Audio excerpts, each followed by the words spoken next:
குணம் தன்னை அறிந்து கொண்டேன். உன் முத்தான தத்துவமே புரிந்து கொண்டேன்.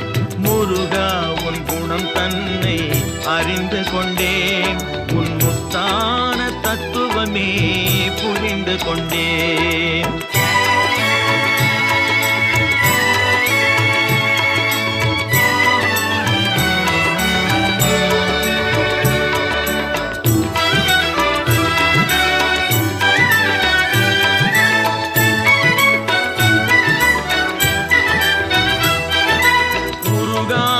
மனம் தன்னில் நீ இல்லை, உருகாத மனம் தன்னில் நீ இல்லை என்ற உண்மையை கண்டு கொண்டேன். இனி விடுவதில்லை, உண்மையை கண்டு கொண்டேன். இனி விடு